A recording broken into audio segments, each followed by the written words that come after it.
मोक्ष प्राप्ति के लिए मार्गशीर्ष माह के शुक्ल पक्ष के मोक्षदा एकादशी बहुत महत्वपूर्ण मानी जाती है।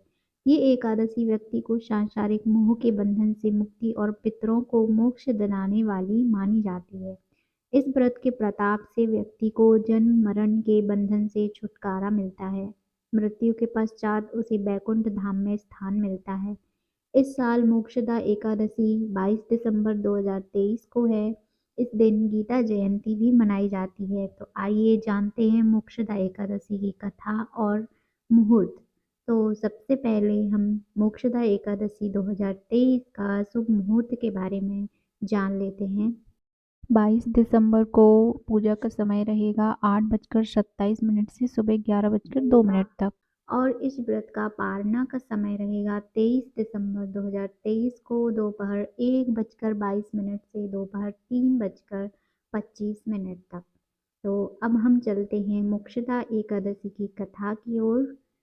तो हमारे आज की कथा के अनुसार पुराणों में लिखा गया है, श्री कृष्ण ने अर्जुन को बताया था कि मोक्षदा एकादशी पर विष्णु जी का पूजन श्री दामोदर रूप में किया जाता है।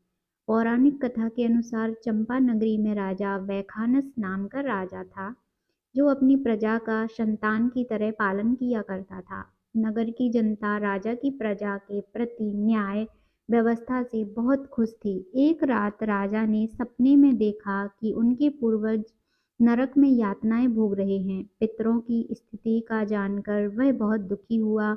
सुबह होते ही उन्होंने राज्य के पुरोहित को बुलाकर पूर्वजों की मोक्ष प्राप्ति का उपाय जाना। राजा की आंतरिक दुख की पीड़ा को सुनकर ब्राह्मणों ने कहा कि इस समस्या का हल पर्वत ऋषि ही निकाल सकते हैं। जिसके बाद राजा वैखानस पर्वत ऋषि के आश्रम पहुंचे और नरक भोग रहे पितरों की मुक्ति का मार्ग जानने का आग्रह किया।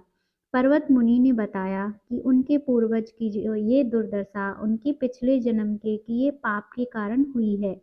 उन्होंने पूर्व जन्म में अपनी पत्नियों में भेदभाव किया था।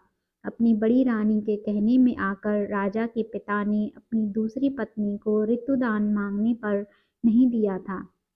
उसी पाप कर्म के फल से तुम्हारा पिता नरक में गया है। राजा ने पर्वत ऋषि से कहा कि मेरे पिता के उद्धार का आप कोई उपाय बताने की कृपा करें। तब मुनि बोले, मार्गशीर्ष मास के शुक्ल पक्ष की मोक्षदा एकादशी पर श्री हरि विष्णु का विधि पूर्वक व्रत और दान करें।